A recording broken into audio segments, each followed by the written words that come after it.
Hey, what's up, y'all? This is the RC Nerd, and in this video, I got a box.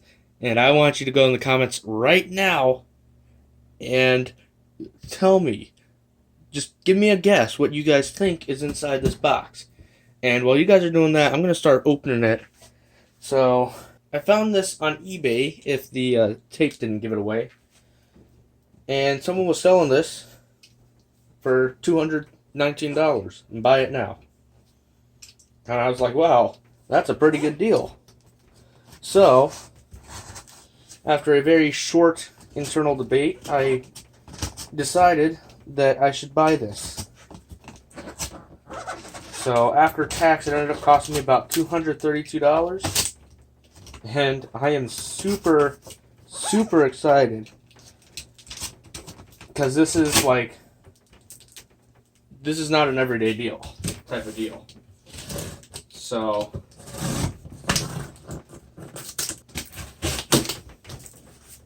you guys, hopefully, by now, have commented what you think is in the box. If not, you still got a second to do that.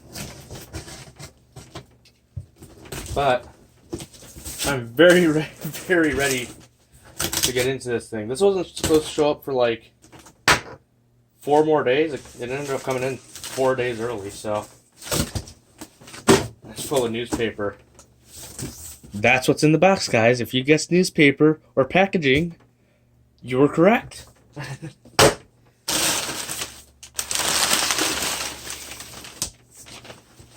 no sneak peek.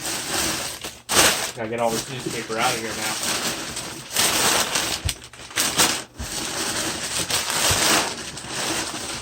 Wow, they actually like properly wrapped this thing.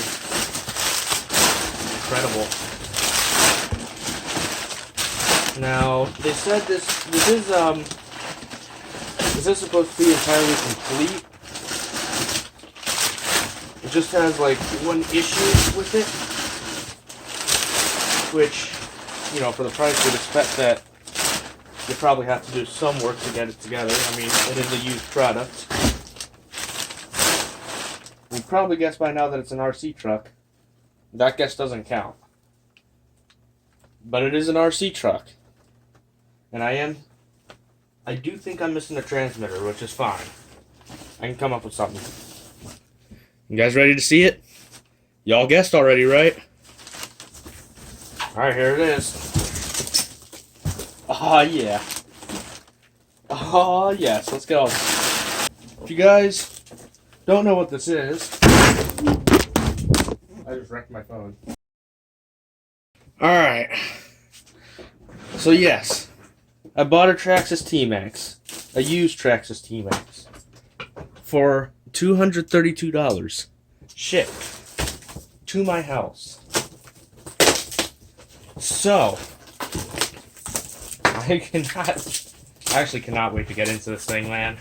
Luckily, I'm in an area where we are not fully quarantined, so we can still go outside.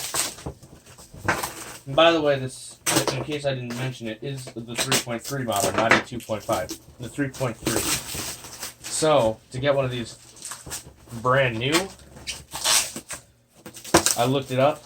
A brand new 3.3 T-Max is $525. And I do not want to spend $525 on one. But this, I figured, would be worth it, because if nothing else, I do have another T-Max, and I may be able to steal parts from 2 of them to make one good truck, assuming if this engine runs. Which, honestly, the rest of the truck looks complete, and it looks to be in pretty good shape anyway, so I'm not too worried about that. It looks like they were nice enough to include a receiver, not a transmitter. And it looks like, to me, that it's going to be a 27 megahertz receiver. I even got 2 body clips with it. That's pretty cool. I think the truck's finally out. The suspension is soft and performing as I would expect. Hey, this has a Rainbow Spec slipper clutch. I didn't even know the newer ones came with those. That's sweet. 2055 steering servo. That's going to have to go. Looks like they got one of the pinches for the fuel line to stop the engine.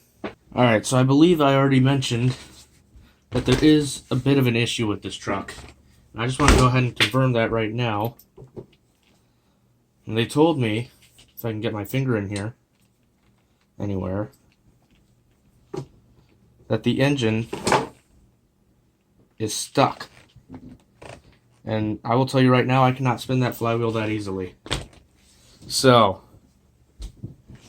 I don't even think you guys can see anything, but apparently this engine is stuck. What that could mean, worst case scenario, they've done something, I don't even know what, kind of crazy to it. In which case, this engine that's stuck could either have been treated in such a way that it had a catastrophic failure, and I might need to buy a couple of parts for it. Or, buy a new engine for the truck. That's worst case scenario. However, they said it was sitting for a very long time, and I noticed, as you should be able to see here, that there's a little bit of nitro fuel in the tank. So what I think has happened, in reality, is that nitro was sitting in the engine and turned to junk, and has now just gummed up the engine, and now it can't turn because there's so much trash from the nitro fuel that went bad. I'm hoping that's the only issue. I'm thinking it's likely. Now the truck is a little bit dirty. That's to be expected. But overall, it looks complete. I don't see anything that's broken so far. Oh wow, this has a PTI drive. I think this is supposed to help it with shifting so that you don't wreck your transmission. That's kind of useful. I will note that I have that. Now how do I get this box back together? My other T-Max is an older model. It does not have this much stuff in it. Amazingly, they have the plastic pipe on here. I'm surprised this isn't aftermarket, or at least the Traxxas aluminum pipe, I mean. It does have the Easy Start, it looks like. And I do have Easy Start wands for it, so I'm wondering if they were kind enough to leave batteries in here. Nope, I don't think so. I hope batteries weren't left in there. More than likely that they'd be corroded if they were, so. Anyway, I want to start investigating this engine a little bit. So let me go ahead and get that out. And to do that, what I need to do is, there should be 4 screws that hold in the engine. So I'm going to unplug my Easy Start motor.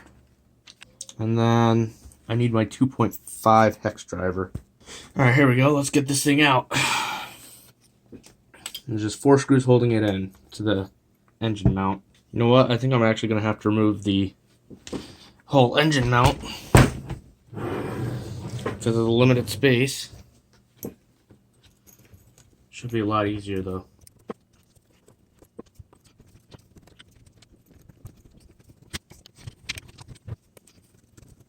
Alright.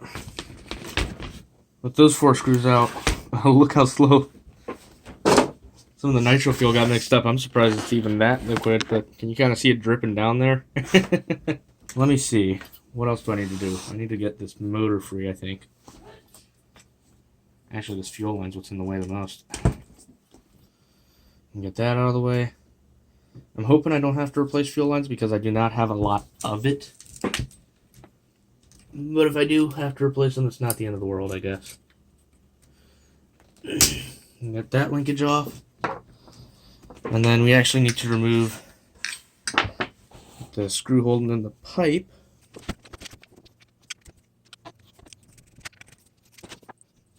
Now can I lift the engine out? Please? There we go. What's holding it in? I have the ground wire. Okay. First thing I'm going to have to do is get this Easy Start system out of my way. I want to get everything out of the way that isn't the engine itself. It's not the block, the head, and everything inside it. I don't need it here.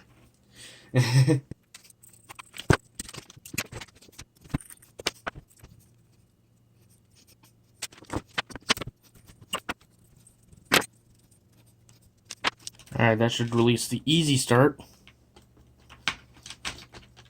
It should release the easy start. What is going on here? There we go. Is that rust? There's rust? Oh, heck no. That bearing's kind of stuck too. Jeez. Alright. Get our easy start motor out of the way. And the head on this thing is so big that I can barely access the freaking screws. 2.5 is a lot easier to get the screws. It's still not tons of fun, but it's easier. One more fuel line for the carb. And there we go. And here's an engine. And oh boy. Y'all see that in there? Junk. All around the glow plug. Junk. Let's get the truck aside. We can deal with that later. I want to get at the engine.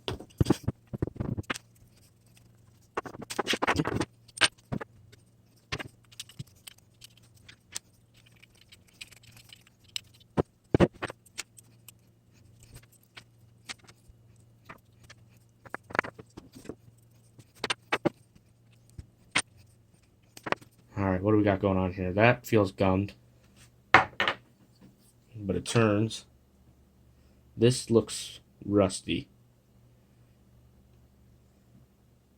This might, unfortunately, be my worst case scenario. Let's take this off and see what's going on.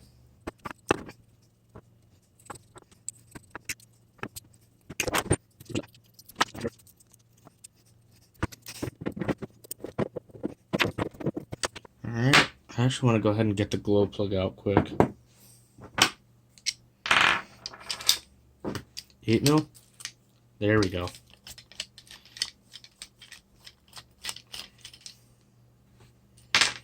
There's a glow plug. There's a washer that goes with it, but it's stuck down here. Alright. Now, I'll take the front off of this. Get off the clutch shoes. Now I gotta get that nut off somehow. This is always the best part. Honestly, I think this engine is so badly seized up that I could probably just find the ratchet size that I need.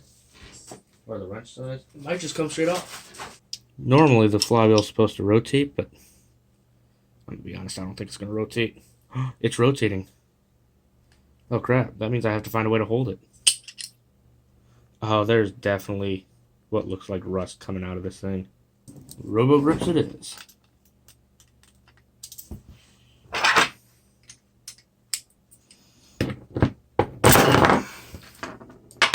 I think I need a different tool.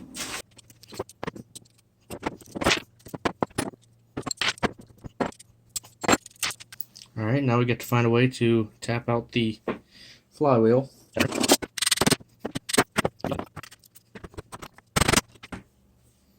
Got it. Alright. I'm going to open this up a little bit. And then it could slide off. Cool. I see bearings. I don't know what that means yet, but I see them.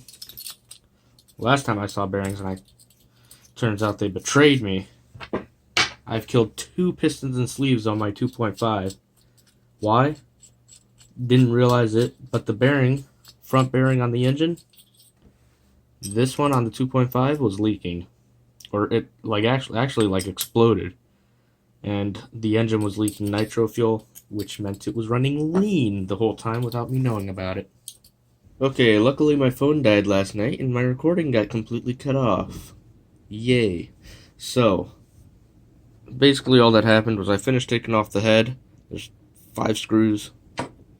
And then once you remove that, you'll have the piston and sleeve sitting in here. So I rotated the piston so that it was sitting all the way at the bottom. I put a zip tie through the exhaust port, and then, something like that.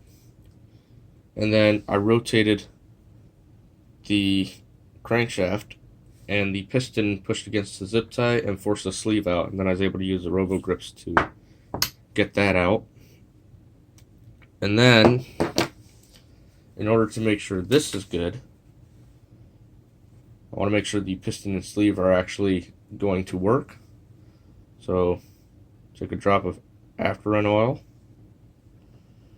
put that on there. This just lubricates it so it doesn't go in dry. You can see that this rod is very stiff, so I'm going to have to pull that apart and clean it. But if I slide the piston into the sleeve, at first it slides pretty easily, but once it gets to the top, it becomes very, very difficult to push at the very top. And that is called a pinch zone. That is perfect. That's exactly what you want. That means that this piston and sleeve should be perfectly good. So, getting on with the rebuild. I'm gonna have to get there's a little clip. See if I can show you. Inside this piston, you can almost see sort of a wire poking up. That's a retaining clip.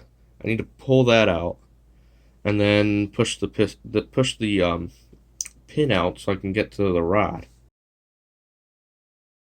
Oh, I got it. Now somehow this pin's gonna slide out, because there's zero chance that it's full of garbage, right? Oh boy. Yeah, this pin does not want to slide out. I'm gonna have to tap on it. I have to get slightly more aggressive.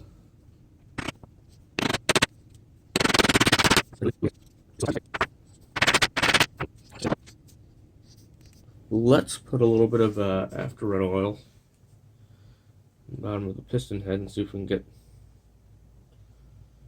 some of it to seep in. If we can get some of it to seep into the pin, then it might move a little easier. Aha, yes. Science. Look at that. There is our rod. Here's our piston. This stuff is incredibly gummed up. And now I have to find a way to clean it. Wow, I gotta find a way to clean it. Okay, let's see if these rotate nicely now.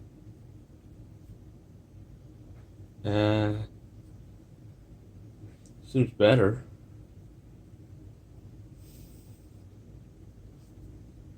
Yeah, it's pretty good. I'd say that's what it should be doing. I gotta get inside this piston head. Woo! Alright. Cool. I'm going to take a bit of after-run oil. Just try to put it in all of the surfaces where it's going to be metal-to-metal contact, especially on this roll pin. And then this piston rod looks the same on both sides, so I think that it doesn't matter which way you choose to install it. Okay. And now,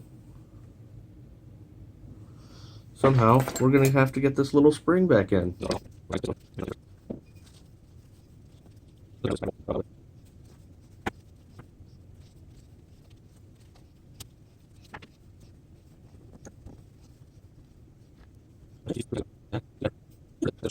I think the spring is seated all the way around now. I'm pretty sure it is. Looks like it is. Better hope it is, because if not, that could be bad. But look at this. The rod now falls straight where it's... falls straight down, just like it should be. Next thing to do is this. This is the fun part.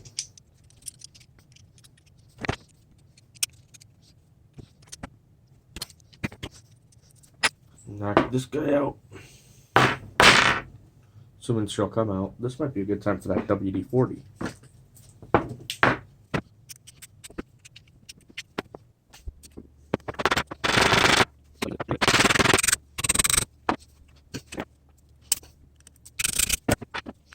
Cool. Got WD-40 all over my hands, but it worked. Alright, real quick. That's pretty much the last part to take apart, so I just want to quickly show you guys something. The glow plug. I did test this last night as well, but I'll show it on camera just how I figured it out. I want to make sure that the glow plug will ignite the fuel. Let me see.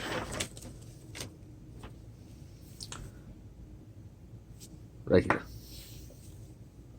Just take the end of the glow plug, stick it in the nitro glow plug igniter, and when you push down on it,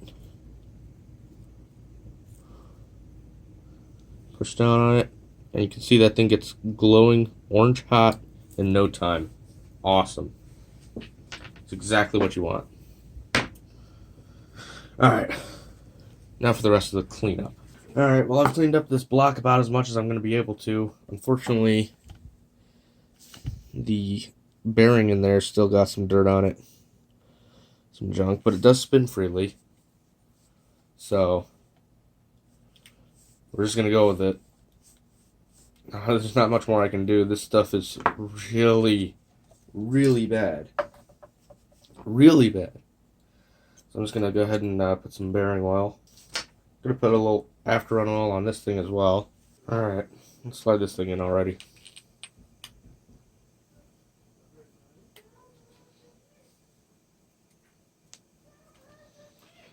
It's a bit of a tight fit, but it is in. It's turning. Alright, let's get the piston and sleeve back into place.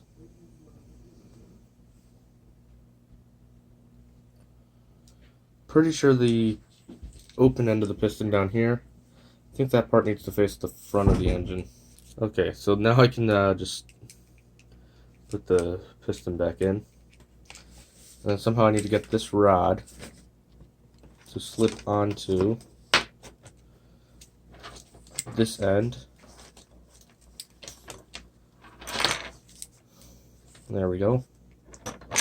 And now I can reinstall the sleeve. Put a drop of oil on the outside of it. Hope it slide in nice and easy.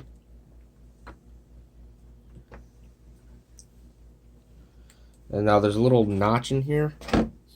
Kind of hard to see, but there's a little notch in the sleeve and a tiny peg on the block, and you want to line those up. I do the best that I can to slide it straight down with that notch already lined up, and then you kind of just have to push it in. And there we go, it's in. Now I can set that aside and start cleaning up the rest of the stuff. Alright, cleaned up the engine head now, as well as this back piece here. Went ahead and re-lube this, so now it spins easily and very smooth.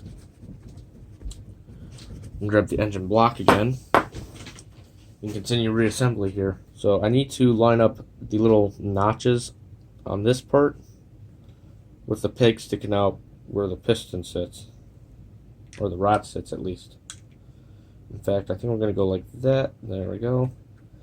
And then those two little indentations on, I guess, the back part of the crankcase, those need to go towards the top. I almost forgot something. When I cleaned it, I took off the seal, and I need to reinstall that so that it doesn't leak fuel and kill my engine. Alright, that's all done. Slide the seal back on. Now, there should have been 4 short screws. It looks like these are them.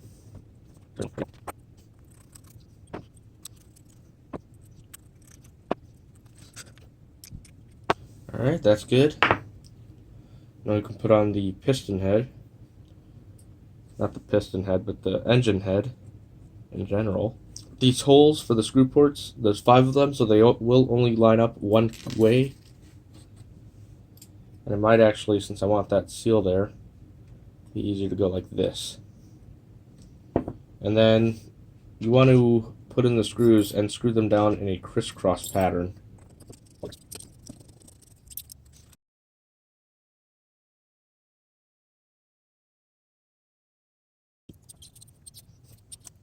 Alright. Now there was one part of this head. Yeah, right there it's bent down. I want to see if I can carefully bend it back up.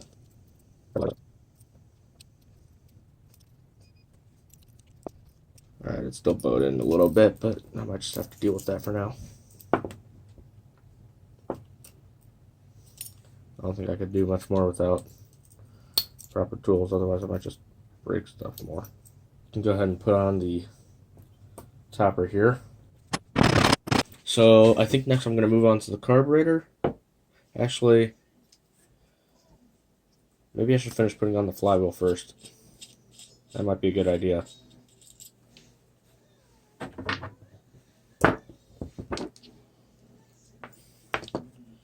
Just got to push this cone into place. We'll pinch it together a little bit.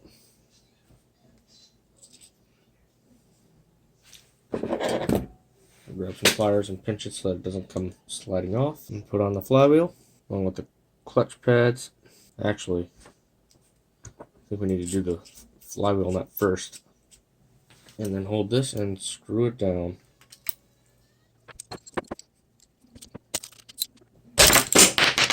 By the way, you want that very tight. If your clutch comes flying off, you're going to have a bad day. Put these on. I believe that's the correct way. Which way does this engine spin? Like this, I think? So now, I need to put this bearing back into the clutch. You go ahead and put a little bit of bearing oil on each side. Just to make sure these bearings stay working freely. Now, slide the clutch into place. There should be a Teflon washer that goes on the face of that. And now, I believe it's under a paper towel here. It is. Now we get to have some fun. Because we need to slide this E-clip onto here and snap it into place somehow. Best way to do that is probably with these pliers. Look at that, straight on. No mess, no tomfoolery, it is in. Cool. Now I think I'm going to work on the carburetor. Let me take this arm off. Just for reference, that's how it's sitting right now. We want to put it back on the same way so that we can put the linkage on it. Alright. Just going to have to start taking a few things apart here. Start with this piece. This should just slide off. Yeah, there we go. We can remove this rubber boot. Now I'm going to go ahead and find the correct size wrench and take that off. It's probably an 8mm, in fact. Will this work? Look at that, it will. I'm going to go ahead and put a little bit of, ooh, wow. A little bit of afterrun oil on there and see if that will free this up at all. It's better. This boot's not in great shape. I'm going to reuse it for now because I do not have a spare. Might end up having to order one up after I get this thing, you know, confirm that this is a good truck and all. That there's no major problems with it. Alright, continuing on with this. I want to take these screws out.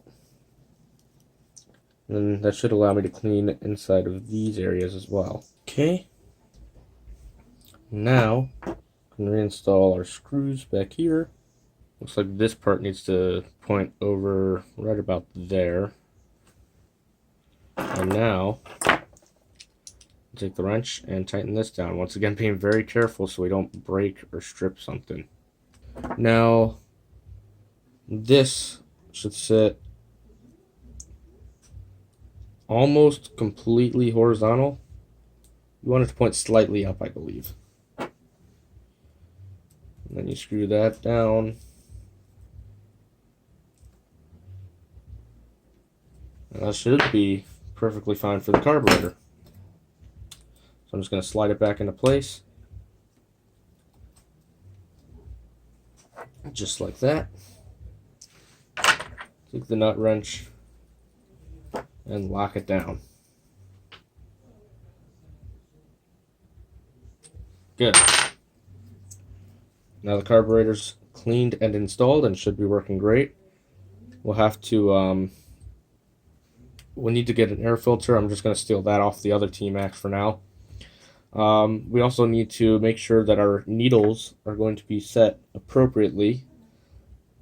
I'm not sure what settings to run yet for this thing, so we're gonna have to just wait and try it out and see what happens. And we're gonna go ahead and clean off the exhaust and the easy start, and then we can get those sort of put back into place.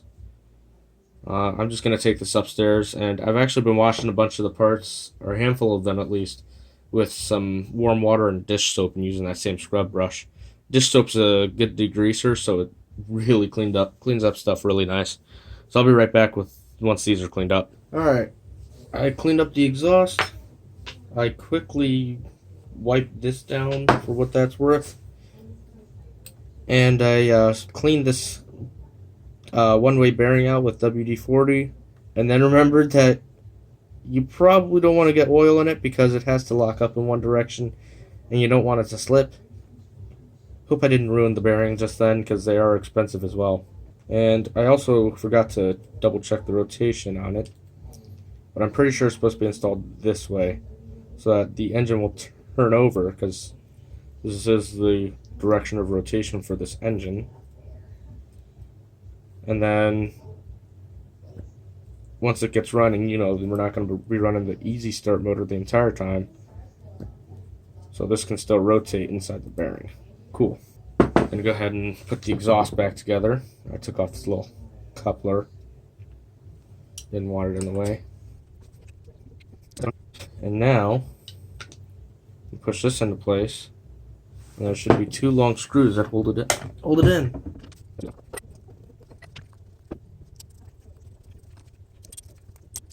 There we go. Now, the fuel lines. Seeing as how there was nitro fuel that was sitting, I do not want that clogging up the fuel lines. This one looks pretty clear, but I'm going to go ahead and try to clean out inside them. And for lack of a better cleaner, I'm using WD-40. I'm pretty sure it's not good for it, but that's all I got that will do what it does.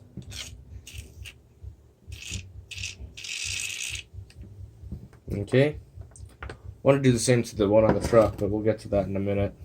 Alright, well, I think that we're done with the engine for the moment. It's pretty much got everything it needs. I do need to get an air filter on here.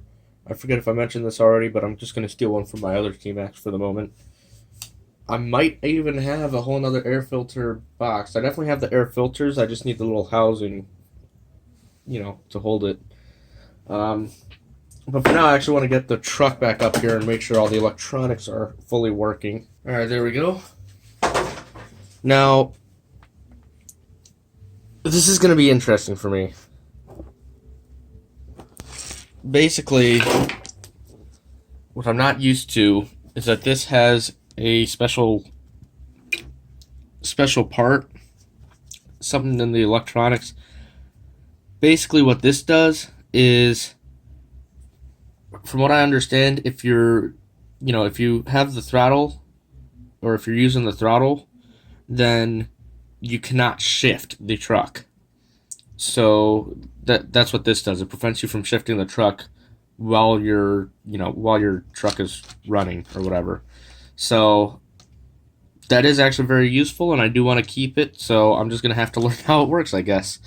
Actually, you can even see there's a sensor wire going from the part straight into the transmission, so that's how it knows if the transmission is turning or not.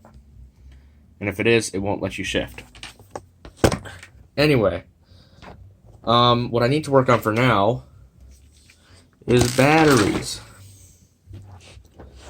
This is always fun. It's probably running AA's, unless he sent it with a LiPo battery and forgot about it. Hey, I won't complain. So let me just remove, there should be two screws on here. And if I remove the screw up here and down here, I can get inside the battery box. So let's go ahead and do that real quick. Alright, that's out, and luckily we have nice corroding batteries in here. What'd you expect, honestly? Alright, let's get them out. This one's really bad. That can go, oh gosh. Oh. This one doesn't look that bad, but I'm throwing them all away. I'm not taking chances. Oh gosh, this one's looking pretty bad too. Here we go, 4 AA batteries, all for me. Some sort of Giant brand or something. Throw those in. The switch is off, so it's not going to start up yet. I also need to go ahead. I'm not going to screw that down just yet. I also need to go ahead, get in the receiver box.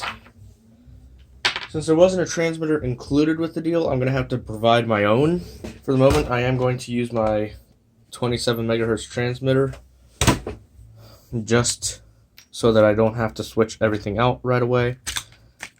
It's only for testing purposes. Once the truck's, as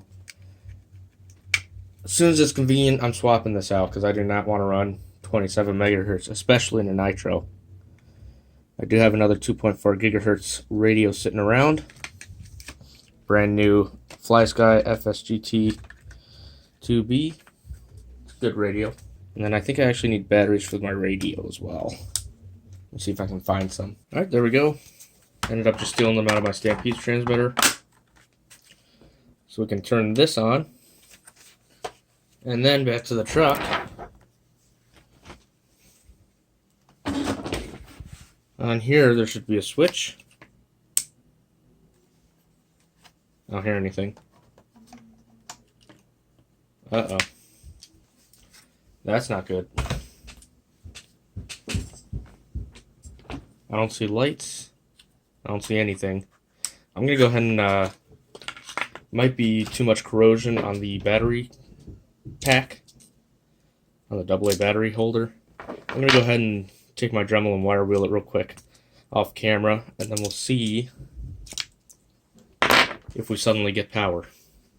Because I know the batteries are good, so it's got to be this. Alright, I cleaned them up a bit. Not 110% perfect, but it should be good enough, at the very least, to make solid contact. So let's try it again, see if it works this time. I suppose it's possible that the receiver is just dead, but I find that unlikely. Or it could be all 3 servos. Actually,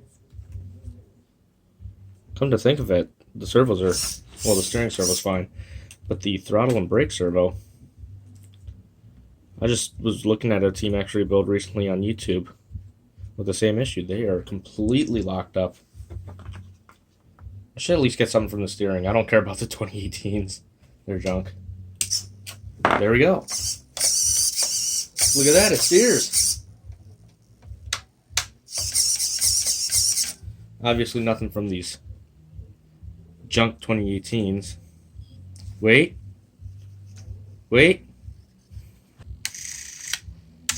And it shifts.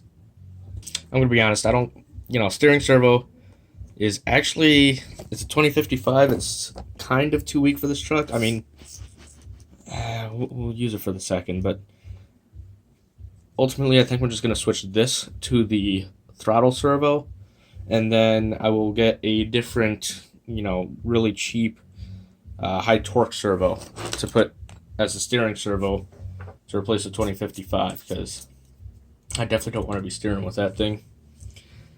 I should have some really cheap Tower Hobbies versions. Let's take a look at this. Wow, this is not the correct length for that type of antenna. Alright then, that's good. Let me see. Need to take out the throttle out, I guess. Is that how that works? And then, man, I could just bypass this. Where's that servo I just got? I have a spare 2018 laying around. I don't know why, but if it works, I'll swap this in my current servo's place. As long as it gets the truck moving. Sounds good. Yeah, I'd say that works. I'm amazed this other one shifts again. I thought they were stuck for good. And the steering servo is really strong. I'm surprised. The 2055 is typically entirely too weak for these, but I guess not this time. So, a little jittery, isn't it? That's making me uncomfortable, actually. Alright, guys, so pretty much looks like this PTI drive thingy works, and this servo does not. And I thought I had some spare high torque servos that I could swap out the steering servo with. I don't. But I do have another 2055. The servo tabs are broke off, but I have some 2075 servos, and the tops should be pretty much the same. So I think I'm going to try swapping that out. Put this in place of this 2018 and see if that works. Assuming the servo's actually functioning. I should probably plug it in and test it. Let's see.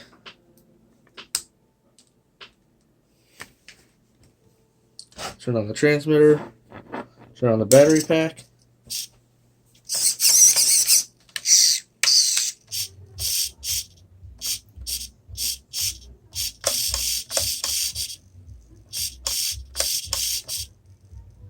That seems good. I mean, it's a little jittery again. Maybe it's not the servo that's causing that problem. Maybe it's from something else. I just realized something. I could rebuild one of my 2075s. Hold up. I've got two 2075 servos that both have a bad gear. This has the gear that I need. Well, heck, let me do that. Okay. So all I'm going to do is remove all of these screws. I don't have to remove the screws completely, but I'm going to do the same with the 2055 as well.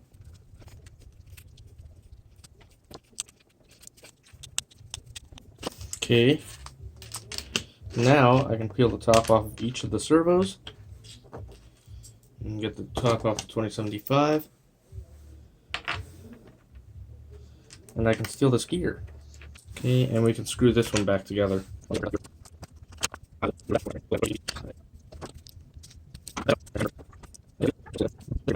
Alright, and we should probably do a quick test in the truck itself, just to make sure this one doesn't have the jittering issue. I know this servo's electronically sound, which means if we get jittering from this one, then we have an issue somewhere else in the electronics. So I'm hoping we won't have any more problems.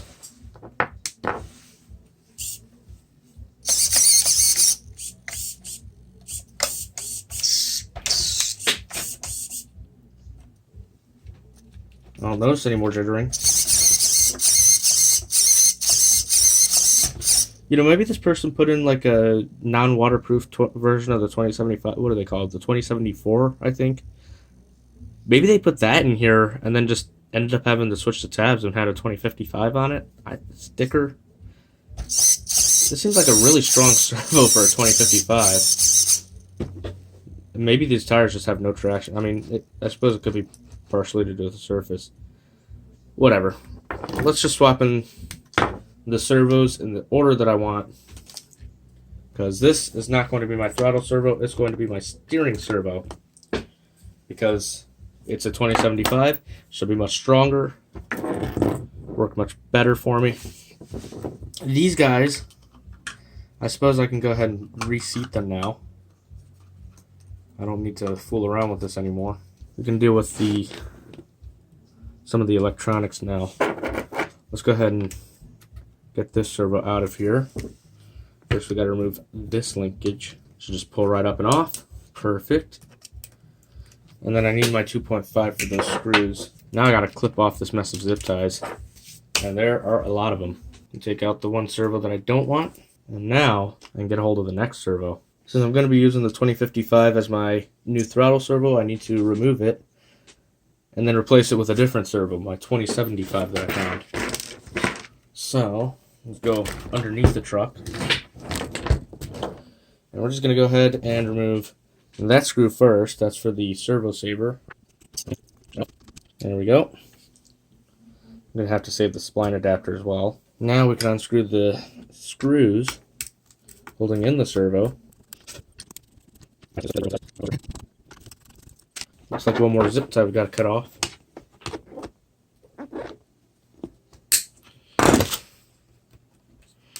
And now, oh, there's yet another zip tie here. Is that all of them now? I forgot to unplug it, but that's a simple task. Boom. Boom, that is out.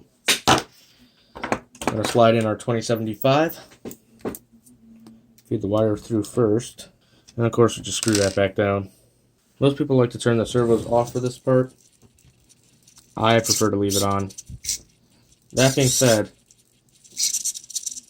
I might have to turn it off so that it doesn't keep jittering. I wonder if it's interference from the radio.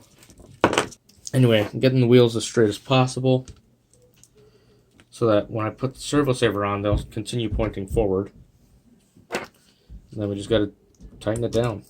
Alright. Take a look at the front of the truck. Oh, that's like way faster. Wow. Look at that. That's awesome. I love it. Alright, let's get the new throttle servo installed. I'm just going to go ahead and push this servo wire. Let's push it back under. And then we can screw it down. Right on top of there now. And there we go. The T-Max has 3 functioning servos, kind of. I'm loving it. It centers beautifully, too. I'd say we need to straighten this part out. There we go.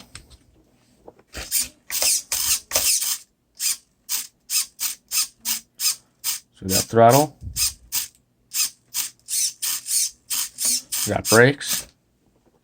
And we got a functional electronics, I guess. I mean, can't argue with that, can you? Alright, that's enough fooling around with the electronics. I'm going to go ahead and neaten up the wires again. And then we're going to move on to fuel system. Alright, let me actually get the fuel tank out of the way. That's just 4 screws in the chassis underneath. Alright, fuel tank time. I'm going to do the same thing with this fuel tubing as I did before. I just shoot some WD-40 through it and hope that's enough for the moment.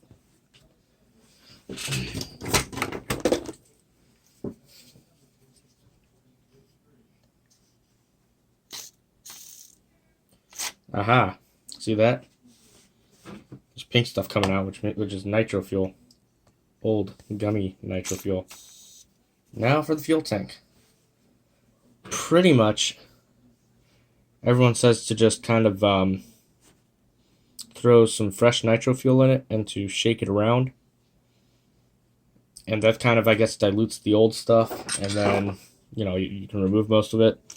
I'm going to try that at first. I don't have terribly high hopes for that. If that doesn't work, I'm going to go to dish soap and water and just, you know, get in there as best I can. We'll see what happens. And here we go. Fuel tank cleaned up beautifully. Just use the nitro fuel trick on the inside, and the old stuff just fell right out practically. I did end up using dish soap and water for the outside of the tank, just because there's a lot of dirt on it, and that was, you know, you can see it's pretty darn clean. Not perfect, but a lot better than what it was. Now we can start reinstalling the fuel tank.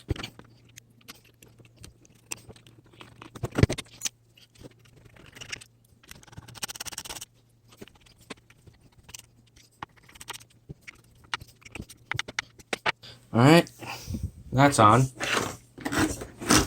There's one more part that I need to clean up, and then I think we're finally ready to put the engine back on this truck. So we're just trying to mount up the engine now. I'm just screwing the engine onto the motor mount.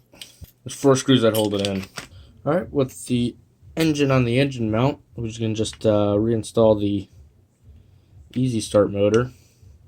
Kind of have to line up the one-way bearing and then slide it into place. And now we put in these 3 button head screws that hold it down.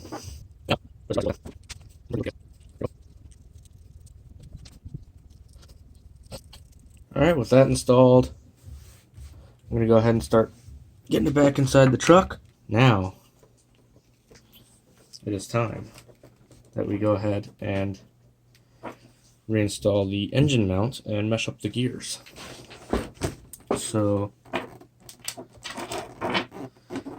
got 4 more screws here that go into the engine mount. Alright, now when I screw these in, I'm actually going to keep them just a little bit loose, because now what I'm going to have to do is mesh the gears. I want to get this mesh about as tight as it can go. Let's reinstall the exhaust. I also just realized I need to feed in my fuel line. Let me plug this in while I'm at it.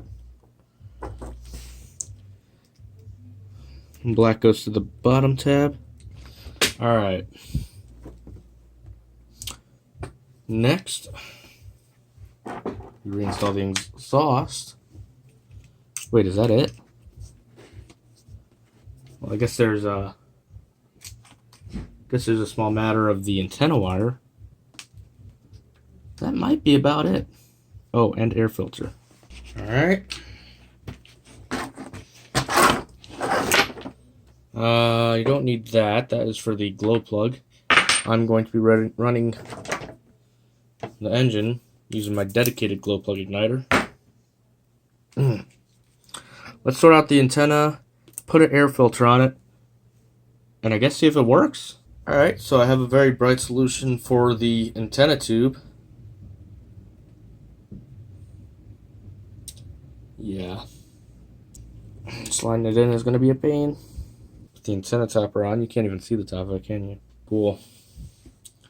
We have a long, crazy antenna sticking out the front. Let me go steal an air filter from the other T-Max. This one should be clean and usable. I was working on the other truck. It's going to work on this one, I think. Cool. That should do. And I think this truck's finally ready to go for a test run. I should probably put the last fuel line on first. Forgot the one that goes to the exhaust. Almost got me there. This fuel line's gone kind of hard. I definitely need to replace at least this side pretty soon. But I don't think there's any holes or anything, so I'm just going to kind of leave it alone for the moment. Now, let's go outside and take this thing for a test drive. Alright, got the truck out. I guess this is its maiden voyage. Wow, these tires get a lot more grip on concrete. And just prime the engine. And put on the glow igniter and see if it works. I'm pretty nervous.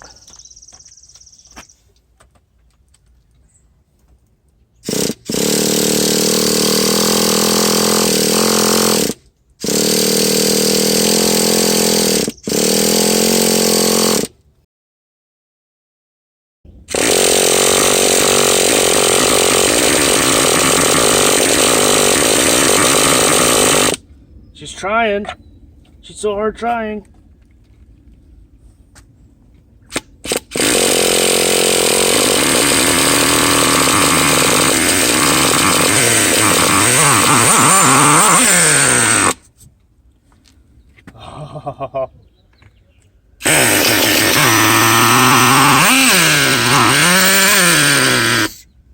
You gotta warm up.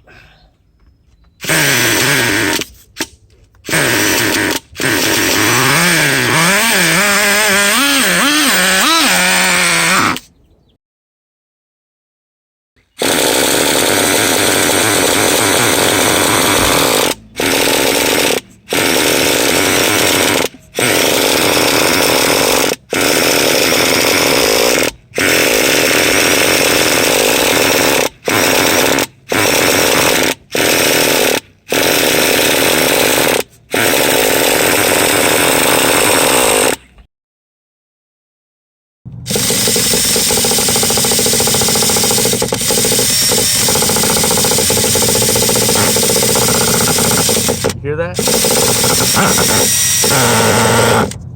Oh.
Guys, I broke the servo saver. Alright guys, well hopefully you can see, or at least hear, that the truck is running pretty dang good. It's definitely incredibly rich. But I mean, at this point, I've already dumped the last of my current fuel into the tank.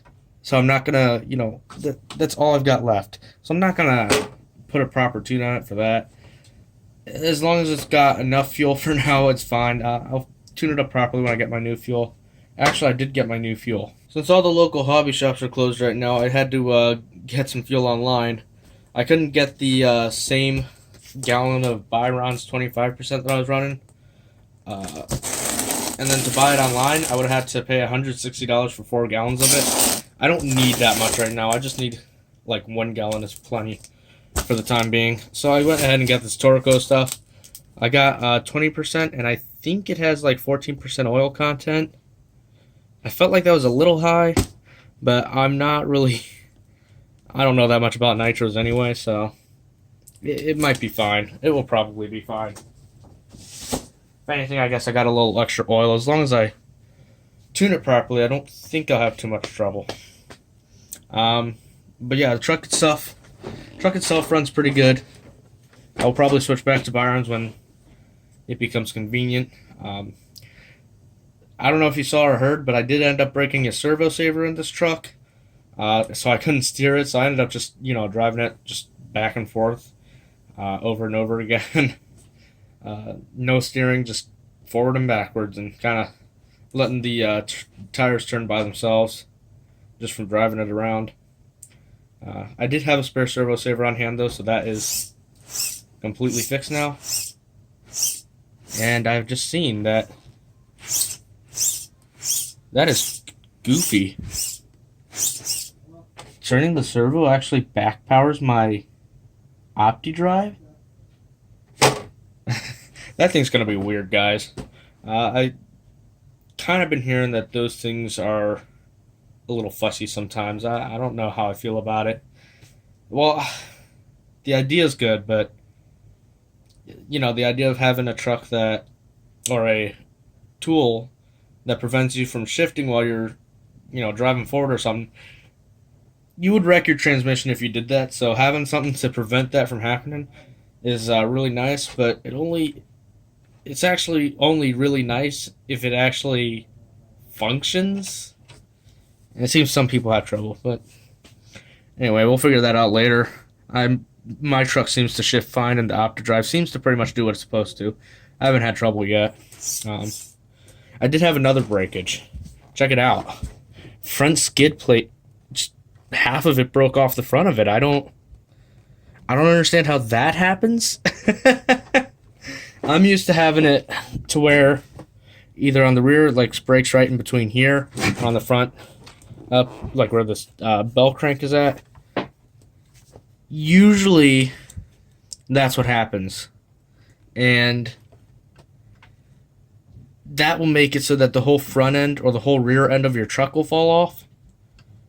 That's what I'm used to having to put up with on the E-Max and T-Max. This one, it just broke the front part. It's still being held to the chassis, so I do have new ones on the way. So I have a whole heap of new parts for this truck already on the way. I got new parts for the engine. I'm a little worried about it. I think it seems okay right now, but I'm going to play it safe. I bought some new bearings. I bought a new seal set for it. The seals are still on the way, but I actually just got the bearings. Here we go, brand new bearings for the 3.3 engine. These are actually fast eddy bearings, which I know for electric motors, they get a lot of praise. So I asked about it for nitro motors and watched a couple of videos. And without even trying, I've pretty much heard that a few people talking about using these in their nitro engines as well. So they're probably going to be solid. I think they'll work just fine. So I'm going to be replacing that. I'm going to be putting in the new seal kit when that comes. Anything else? I don't think so. I think right now it's pretty much those three parts. And this truck will continue to be run and played with and upgraded as need be.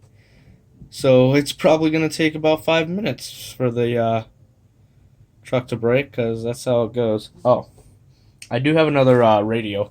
I'm still running this 27 megahertz. I think I've already mentioned that I've got a 2.4 gigahertz laying around. FSG T2B, brand new in box, doing absolutely nothing. It just has not happened to become convenient to install it yet, and I haven't had a runaway on this yet. I'm you know what? I'm jinxing myself more and more. Let's just wrap up this video. I hope you guys enjoyed it.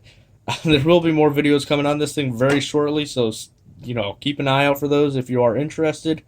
But for now, if you enjoyed this video, be sure to leave a like. If you want to see more content like this, subscribe. I'm going to stop talking now because my brain has just stopped working, I think. Bye.